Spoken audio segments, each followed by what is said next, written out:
When beginning gardeners ask me what they should grow in their gardens, and by extension, what they mean is what are some of the easiest crops that you can grow in your garden, my first response is always grow what you love to eat. But I never leave it at that. After all, my family loves bananas, but that doesn't mean that I can grow them. So that leaves me with a huge addendum to my response. Grow what you love to eat, but also what is relatively easy for you to grow.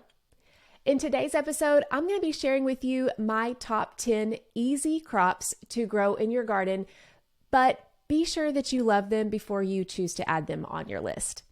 And I'll also list 5 so that you can save yourself some disappointment, because these 5 I would say are probably not the easiest for beginners to grow, not only based on my experience, but also based on so many who have shared with me their experiences in the past. We'll also talk about climate nuances because, like everything else, where you're gardening matters.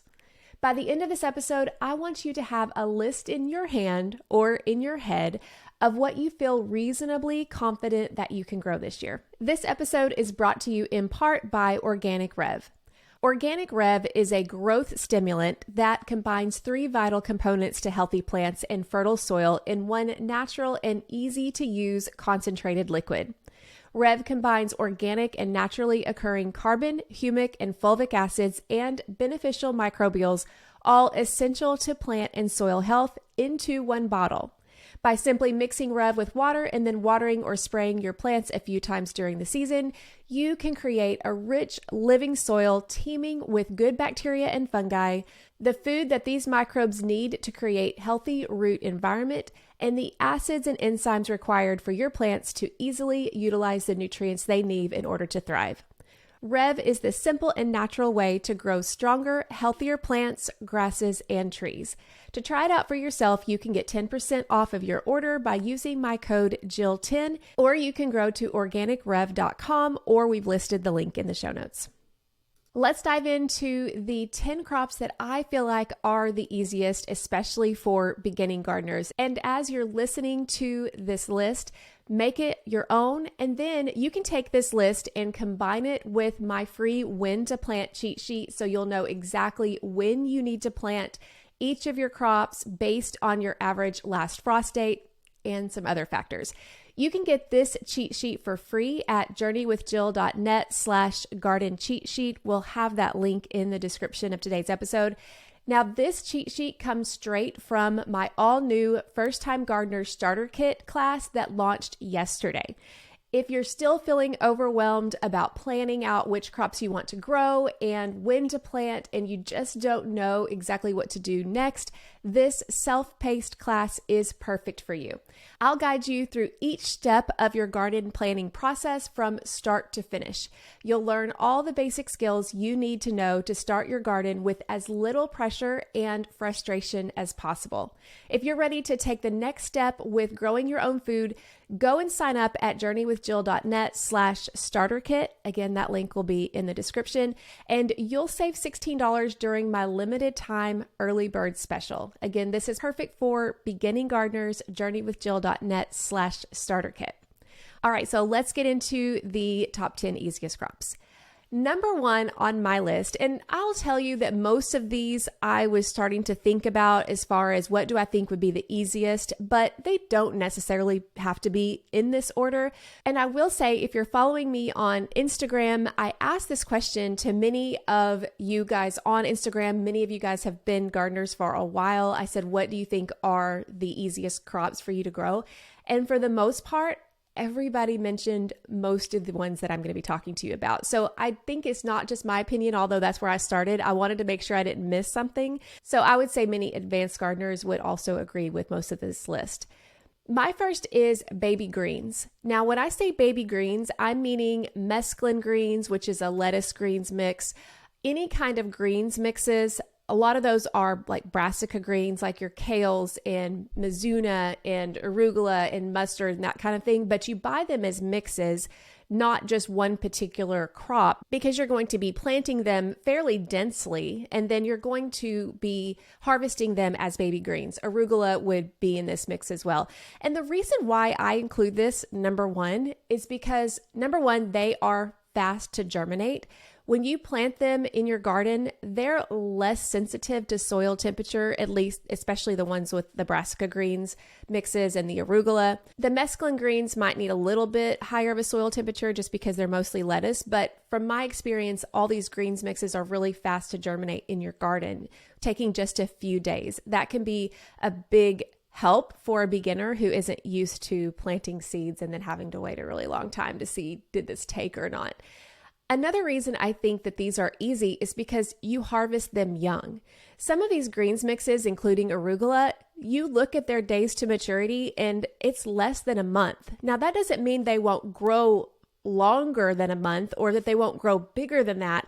But when you look at the days to maturity and it says 28 days, that means that you could see yourself harvesting something in 28 days. Now, they may be 3, 4, 5, 6 inches tall, but they're still great for a salad. This is why these baby greens tops my list. It's what I'm always planting in my garden constantly so I can continue having a new flow of greens throughout the year.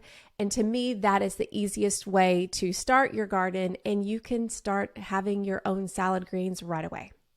Number 2 on my list is peas. Now, these are mainly, I'm talking about snap peas just because snap peas are really easy to harvest.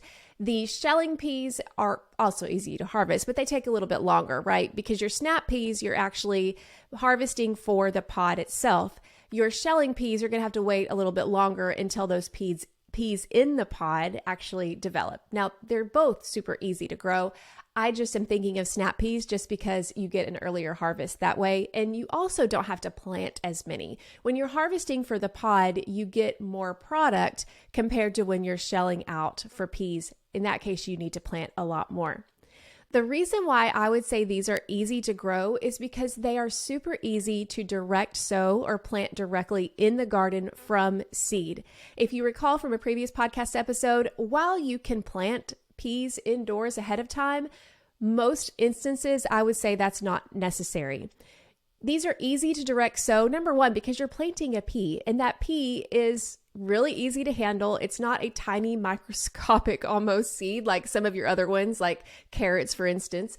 So planting them is easy. You can also space them out really easy because they're larger seeds. I usually space them about 3 inches apart.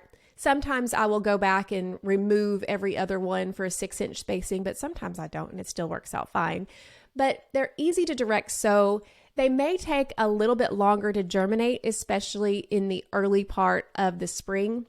When the soil temperature is still in the 50s, they may take a week or two to germinate, but still they will eventually germinate. And then once they do, they are really fast growing. I'm able to I usually plant my snap peas in early March, and then I start harvesting in May. So just a couple of months later, depending on the time of year and the warmth and all of that, but they're really fast growing. And in my experience, when you get your crops started out early and start to get them harvested early, you really do beat most of the big problems with pests. Pests tend to be a problem, at least in my area and everybody else that I have heard. The further you get along into the season, the worse the pest pressure ends up being. Now, that doesn't mean there's no pests early in the year. They're just usually not as detrimental to your crop. So that's why I would say peas are a good choice. Now, keep in mind that peas are a cool weather crop. So if you are trying to plant your garden and maybe it's June and you do have a place where you have hot summers, I would wait until the temperature cools down a little bit, maybe for a fall crop. But my most successful pea harvests are when I'm planting them in the early spring. Like I said, I plant in early March, but you could still plant them in April most of the time, depending on where you're located. They can take a light frost and they don't like the heat. So you would ideally want to get them harvested before the heat sets in. Number 3 on easiest to grow is kind of related to peas because it's kind of the same reason in many ways, is green beans. Now, when I say green beans, I'm meaning the beans that you eat as the pod, not necessarily your shelling beans. If you're on YouTube, you can see I've got some jars of shelling beans behind me. Those are easy to grow too, but like peas, if you're shelling out crops like that, it takes a little bit longer to be able to get them fully mature. With green beans, I would say that you could choose bush beans or pole beans, either one. Both of them are easy to grow. The bush beans, you don't require a trellis, and you can be able to harvest them a lot of times all at once. Pole beans, you do need a trellis for, but then you can harvest them further and longer into the season. So that's kind of the difference between the two. But either way, they're both really easy to grow. Like peas, you would directly sow them into your garden. Just plant the bean seed directly into the garden. The main thing you want to wait here is you want to wait until the soil temperature is high enough, in the 60s for sure as a minimum. But once they sprout, like peas, they are very fast growing. They will start to shoot up, especially if they have that warmth of the late spring or middle of the spring, when you got your 70s and 80s degrees days. They love that, and they're okay in the heat. Sometimes they won't produce in the really high heat, like over 90, 95 or so. And if in the case of pole beans, a lot of times they just will stop flowering altogether. But then if you're able to keep them watered and keep them alive, then they will produce another flush. And honestly, I get most of my pole bean harvest in the September and October after the heat has calmed down a little bit. So all that to say, green beans are for sure one of my easiest crops that I recommend growing. Another thing is I haven't had any issues with any major diseases. I have seen some bean rust on it on occasion, but it's never really hindered the crop too bad. So you might be talking about some other crops that really struggle with diseases. Beans can have diseases, but I personally haven't found them to be as difficult to deal with as some of the other crops. So green beans would be number 3 on my list. Number 4, I would recommend cucumbers. And this is one of your summer crops that, again, you want to wait until the soil has warmed up. I usually even wait to plant my cucumbers. I found that in the past, if I wait even a little bit longer after beans, they will do a lot better because they really like really warm temperatures. Even like 60s would work, but 70s even better, because when you direct sow cucumber seeds into the garden, again, these are ones I don't recommend, especially beginners, but for most people, I would recommend don't start them indoors ahead of time. They don't like to be transplanted. If you can directly sow them into the garden in warm soil, they are super fast growing. And what you'll see with cucumbers too is that, especially if you have a long growing season, but even if you have a regular growing season, you can plan on planting multiple plantings of cucumbers if you run into trouble. Cucumbers are one of the plants that I've had more disease problems than some others. Specifically, powdery mildew has been the worst, but I have noticed that when I purchase hybrid varieties that are specifically more resistant to disease, I have not had trouble with that. For my cucumbers, for my squash, any of those that are more susceptible to powdery mildew, I've had much better harvest when I choose a hybrid that's specifically resistant to that. Now, different locations will have different issues, and you may want to stick with heirloom, and that's fine. And if you do want to stick with heirloom and you know you have disease issues and also some other problems that cucumbers can encounter during the season, you can plant them multiple times throughout the season. In fact, my frost dates go from early April to early November, and I'm planning out at least 3 successions of cucumbers so that I can constantly be getting fresh cucumbers. I don't know if this is just me, but I have heard it from other gardeners, but I have found that unlike indeterminate tomatoes where you plant them and then they will continue producing throughout the season on that same plant, I've found that cucumbers tend to have somewhat of a shelf life. They will produce really well in the beginning, and they will even produce well in the heat if they're a young plant, but eventually they start to kind of decline in production. And some of that, I wonder, is because of their age. Maybe some, perhaps they're just tired of dealing with the disease pressure and the pest pressure, like cucumber beetles or things like that. But all that to say, because I've noticed that pattern in my garden, that's why I decide to plant in succession. And I plant them, sometimes I plant them in the same place, but usually I will plant different successions in different parts of the garden. And it's just super easy, especially in the summer, to direct sow that seed in that warm soil. They sprout up, they grow well. In my experience, like I said, the heat doesn't bother the younger plants as much as it bothers the older plants, it seems. But all that to say, I've heard from a lot of beginners that say that cucumbers are one of the easiest crops that they have to grow. So that's why I definitely wanted to include this on my top 10. Number 5 on my list is an herb, and it is basil. The reason why I think that basil should top a beginner's list, and again, caveat, if you and your family don't eat basil, don't grow basil to eat it unless you want it for the pollinators, because it's fantastic for the pollinators. But the reason why I say basil is one of the easiest crops to grow is because, number 1, you can grow it from either seed or transplant. If you have a packet of seeds, as long as you plant the basil seed in warm soil, it will sprout. Ask any gardener who has ever planted basil and let their basil go to seed. You will eventually get lots of little volunteers because they love to seed. They love to grow in warm soil.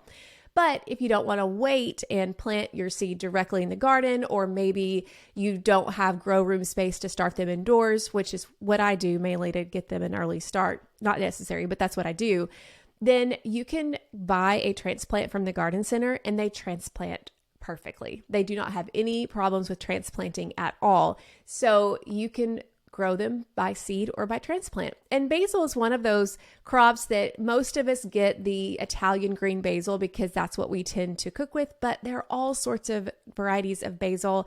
If you like teas or you like to do anything with herbal preparations, or some basil is just for beauty.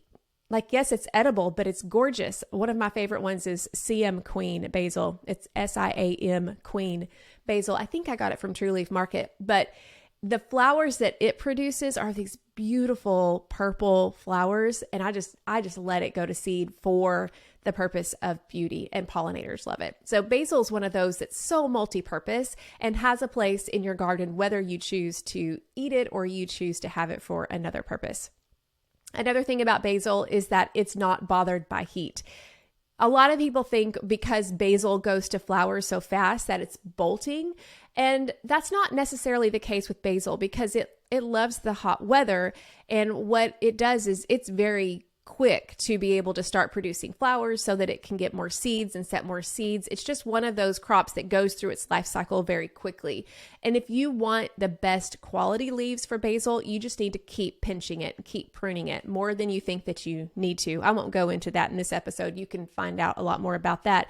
But all that to say, it's not necessarily the heat that causes that to happen like happens with some of our other herbs and leafy greens and things like that. It's more that it just has that quick life cycle. But all that to say, basil to me is one of the easiest crops to grow in the garden.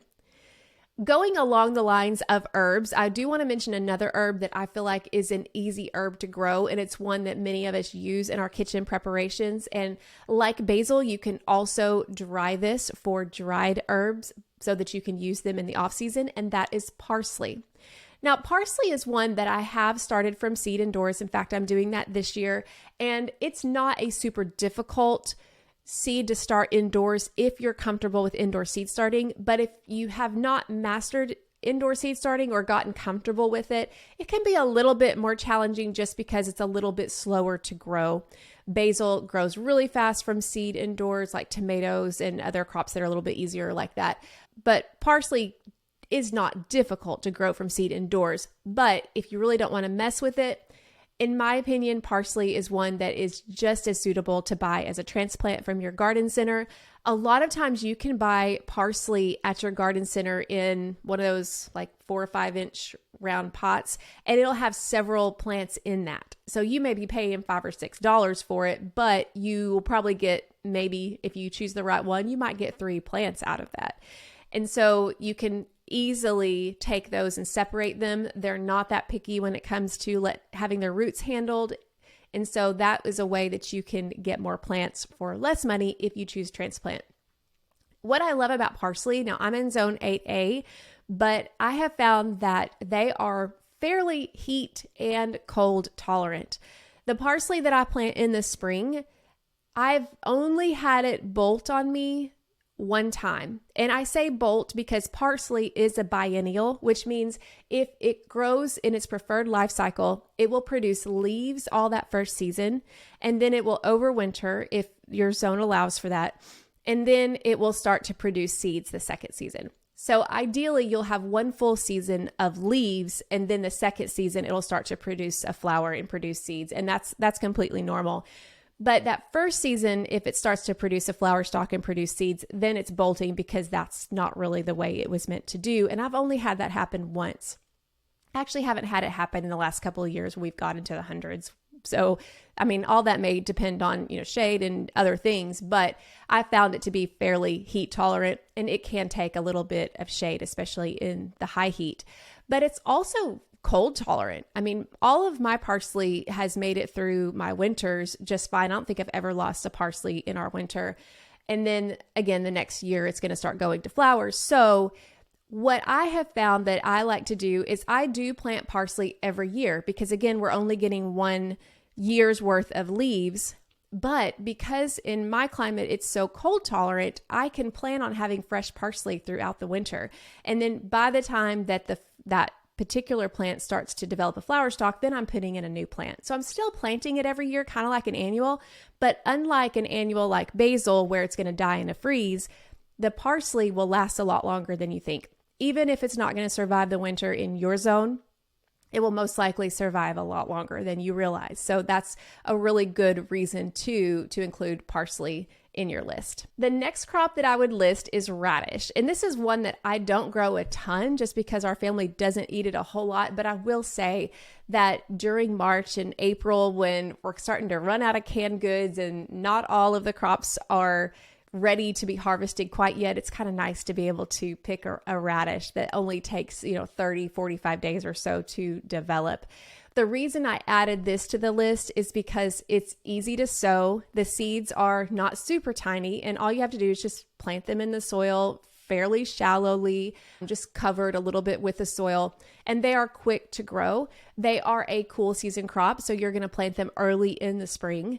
And then they don't like the heat though, so they'll start to bolt, develop that flower stalk. You'll notice that the further along in the spring that you start to harvest your radishes, the more spicy they can get. And that's a reaction to the heat as the temperatures start warming up. So definitely plant your radish early so that you can get them before they get that spicy flavor. Now, of course, some radishes are more of a spicy flavor in general, just because that's their variety. But if you're wanting more of a sweet, tart type radish, make sure to plant them early enough so that you can get them harvested before that heat sets in.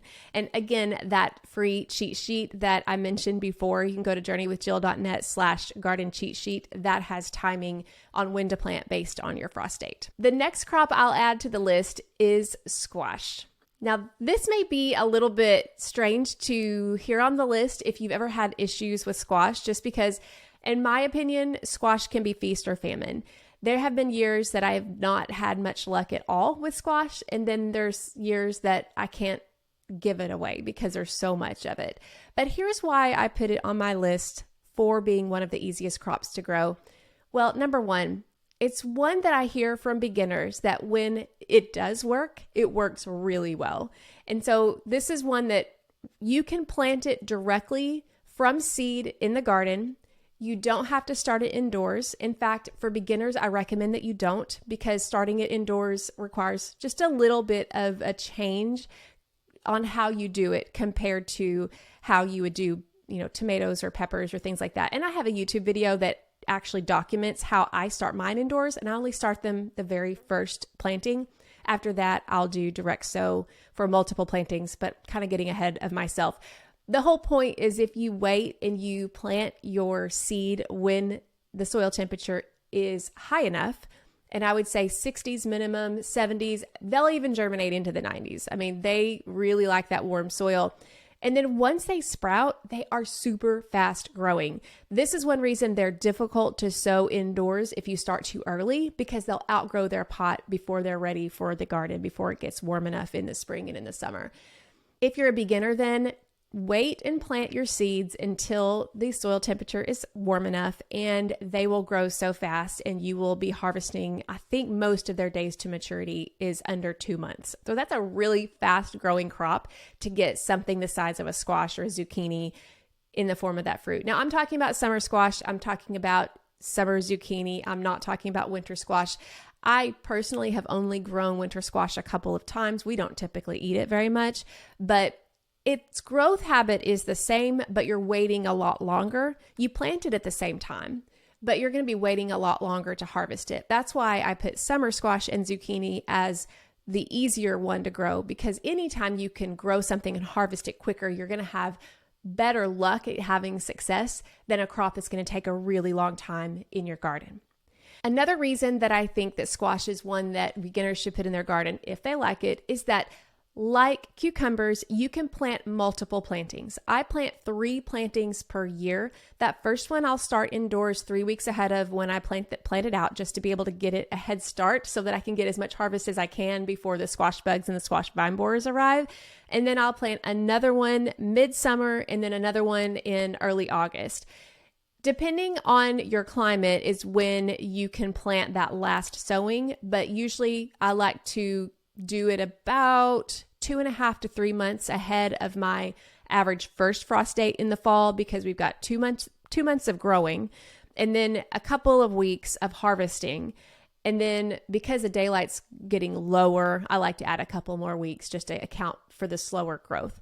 That's a little bit more granular than I intended to go with you. But my point is, as a beginner, if you plant that squash plant and it gives you fruit or it grows and it does really well, and then it starts being assaulted by disease or pest or whatever, instead of sitting there and trying to nurse it to health, rip it out and then plant another one. If you have a lot of problems with squash bugs, I would plant it in another location. Not that they won't find them, but it'll take them a little bit longer to get there. Squash vine borer, that little moth is going to fly wherever, so it really doesn't matter. Yes, the grubs would be in the soil perhaps, but all that to say, if I were you, I would do it in another location. But if you're limited on space, it wouldn't be the end of the world to sow it back to back. Next on my list is potatoes. I recommend potatoes for beginning gardeners because they really are more of a set it and forget it crop. They're really easy to grow. You plant the seed potatoes in the ground about 4 inches or so deep, 2 inches if you're in the north. Once the temperature warms up in the soil of 50 degrees or more. And then after you do that, you have very little maintenance. You can, once they start growing, you can hill them up with soil or straw or mulch or something like that. But besides that, you pretty much plant the seed potato in the ground and then you wait for the stems to get ugly and die back. And you think they're dying, but they're actually moving their energy into the root that they're developing. And then you harvest. For me, potatoes, even if they do have issues, there are some pests that bother them. Occasionally you'll have something like early blight that affects potatoes just like it does tomatoes. Then still, it rarely results in a crop failure. You may not get a ton of potatoes like you may see gardeners online. And if you live in an area where you deal with heat like we do in the summer, you may not get the bushels of harvest that those in the north can get. But still, rarely do you have a total crop failure for potatoes. So that's why I would add them to my easy to grow list. And then finally, number 10 for the easy to grow, I would recommend smaller fruited tomatoes. I would say cherry tomatoes, grape tomatoes, plum tomatoes. And the reason is because tomatoes are not the easiest crops to grow from start to finish. And if you can get a harvest earlier, then you're going to have better success, obviously. And with these smaller fruited tomatoes, you're going to be able to get these harvested earlier because you're not having to grow a Cherokee purple size tomato. The tomato plant isn't having to produce that huge fruit. Instead, it's producing a lot of smaller ones. And so for beginners, I think they're going to have better luck by choosing a cherry or grape or plum tomato compared to the larger tomatoes. Also, with those varieties, you get virtually no blossom end rot. They tend to be they're not susceptible to it, which blossom end rot tends to be a problem with a lot of gardeners, especially during dry spells. Now, paste tomatoes like San Marzano, like Roma, they will get blossom end rot, but the smaller of a tomato that you grow, the less likely you are to encounter blossom end rot. Now, I would add a couple more crops to the easy to grow list if you're a southern gardener, and that would be okra and sweet potatoes. Okra and sweet potatoes love the heat, so if you're a southern gardener, by all means plant those because they are among the easiest to grow for those of us in the south. Now that we've got the top 10 easiest to grow, I hope you've added to your list the ones that you think that you would enjoy and your family already eats. So let's move on quickly to the 5 that I would avoid. Now, these are the plants, if I'm honest with you, that when I ask someone, what are you growing in your garden? And I know they're a beginner, the first thought in my head is, oh no.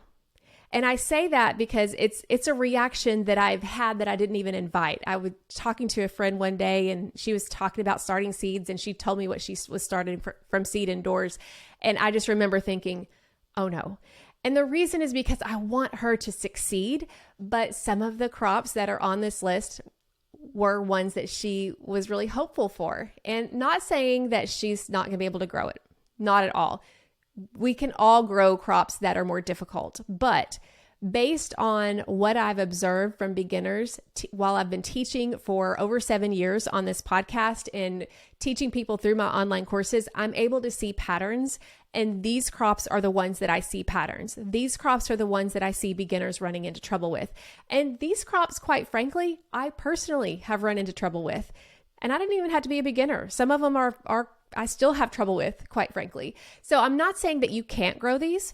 I'm not saying don't grow these. I'm saying if you choose to grow these, go into it with eyes wide open, knowing that if you run into trouble, you're not a terrible gardener. You don't have a black thumb. Some crops are just a little bit more challenging. So I just want you to be aware of what you're going into. And that way, if something does happen, you aren't discouraged. You're like, oh yeah, those are a little bit harder to grow.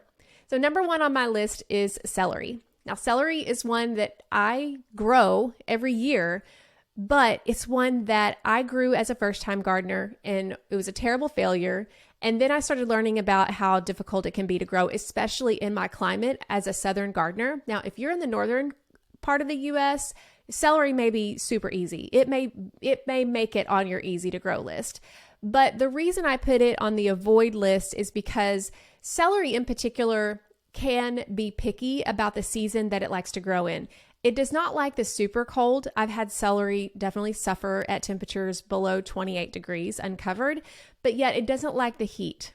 The hotter that you get, number 1, the celery, at least when I've grown it, it tends to be a little bit more chewy, not as crisp. It also tends to have a bite to it, like a spicy bite. And then it also will bolt. It will start to throw up its flower stalk. And then at that point, it's not really the greatest quality of a product. Another thing is celery is really thirsty. It really likes more water than the rest of your crops, which is why sometimes it's hard to keep celery happy without overwatering other crops. Now, this isn't something that's like I won't grow it because of this thing. In fact, I am growing celery in the midst of a lot of my other crops like tomatoes and peppers this year. But it is something that I'm cautious about where I'm putting it, just to make sure I don't put it somewhere with a crop that really needs a ton of water. So that's just something to keep in mind. Also, if you decide to grow celery in any kind of container, keep that in mind that it really likes a lot of water. So that's why I put celery on the avoid list, not because you can't, but because it can be a little bit more challenging. And what you can do as you get more experience is do what I do, is keep trying different varieties to see if there's one that works better in your climate. Number 2 would be broccoli and cauliflower. This is another one that is picky about the season you grow it, especially in the heat. This is why for broccoli, I started giving up growing it in the spring after a few years, because no matter what I did, it would always start to bolt. It would always start to develop flowers instead of that large central head of broccoli that I wanted. And I see this every single year. And a lot of this is because beginners are planting their broccoli too late. Again, that garden planting cheat sheet as part of the First Time Gardener Starter Kit, that is something I would definitely reference you to, because it may be too late for you to start broccoli seeds indoors. Depending on when you're listening to this, it may be too late for you to plant them in the garden, because otherwise they're just going to start developing flowers and you're not going to get ahead. But even if you plant it at the right time, I've had this happen. I'm still in a race for the clock every single year, because I've noticed that my broccoli starts to do this. It starts to separate, starts to bolt, usually in the later part of April. Like, this is just a few weeks after our last frost date and broccoli still is not liking the heat. Cauliflower, I lump in there too because I've heard cauliflower can be even harder than broccoli. I haven't grown cauliflower. I'm actually trying it for the first time this year. Yeah, I've been gardening for 10 years and I've not ever grown cauliflower. So I'll have to circle back with you on that one to see if it's as hard as they say. For those reasons, broccoli and cauliflower can be a little bit more difficult to grow. Next, along those same lines are Brussels sprouts. And it's for a similar reason, but a little bit different. Like broccoli and cauliflower, they like the cool weather. They like the cold. They actually can survive in winter. I've had mine survive all winter, but they take so long to grow. It takes them, there's such a long season crop that you really have to start them early enough in the summer to hopefully get a fall to winter harvest, but they don't like the heat. So in my climate, it's really tricky to know when to plant because if we wait until it gets cool enough to where they like it, then we're challenged with day length and the crop not growing very well because we don't have enough sunlight. And then we've got the hard winter. I've never figured out a way to grow them successfully. The couple of times I've grown them, I've gotten like little marble-sized Brussels sprouts. If anyone has any tips for me on that, feel free to shoot them my way. But I've heard that from other gardeners, especially those in the South, that Brussels sprouts are just really hard to grow. Now, I've seen more success from gardeners in the North. So if you're in the North, please don't let this discourage you, but do know that they like the cold and it's a very long season. Number 4 is spinach. Spinach is one that I've learned how to grow successfully, but I do it by planting in the fall. And the thing is that spinach loves the cold. And most gardeners that struggle with spinach, they struggle because they didn't plant it early enough. They bolt at the first sign of stress. My spinach in my green stalk bolted first. I think that's because that green stalk is going to get warmer than my raised bed, but it started bolting in February this year. Now, we had a really warm February. We set a record for the number of 70-degree days in February, but it bolted in February. That's crazy. And then the spinach that was in my raised bed, it bolted early March, I think. So all that to say is that spinach loves the cold, and a lot of times beginners are not planting it early enough. And this is the reason why I put this on the more difficult to grow list. I've seen this every year. So if you struggle to grow spinach in the spring, especially if you get hot or warm, I mean, I hate to even say hot. We were in the 70s. It wasn't hot. And you find that your spinach starts to bolt, then play around with your timing and try to plant it maybe in the fall or even earlier in the spring. And then finally, I kind of alluded to this, but if you're a brand new beginning gardener and you want to grow large fruited tomatoes, especially heirloom tomatoes like your Cherokee Purple or your Black Krim or any of those, understand that these large fruited tomatoes are going to require a lot of energy to produce a harvest. There's more time for things to go wrong, like disease, like blossom end rot, like tomato hornworms and stink bugs and all the pests that tend to descend on us later in the summer. And some are prone to cracking. I noticed this specifically. I grew a lot of these tomatoes last year and I actually had a really good year. I was surprised. Many of them did really well, but that iconic Cherokee Purple was the one that cracked around the top every single time. It didn't have a good shelf life. I mean, it was one of those that, you know, I'm sure it's great, but it's got to be great at the right time and right away. Some of the other ones were a little bit more resilient, like pineapple. I really like. That's the one I'm growing again this year. But just understand that the larger of a fruited tomato that you get, the more potential there are for problems, especially compared to your cherry tomatoes and your plum and your grape tomatoes. And I would recommend, tomatoes are very climate dependent as far as which ones do well. So ask local gardeners which ones they find do well. If you really want that large fruited tomato, the one that you can cut and put on your sandwiches or your burgers or whatever, ask locally, tell me a tomato that does well in our heat. And I guarantee you some local gardeners will be glad to share suggestions. But just understand going into it that you may have to babysit that tomato a little bit more, keep it watered to prevent blossom end rot, and just be prepared to deal with some of the issues that tend to come on some of those longer season crops like tomatoes. I hope that this has given you some information, especially if you're a beginner. And you know what? If you're not a beginner and you found that some of these crops were harder to grow, like the ones on the hard to grow list, and maybe you had an aha moment, if you're not a horrible gardener, these are just a little bit more challenging.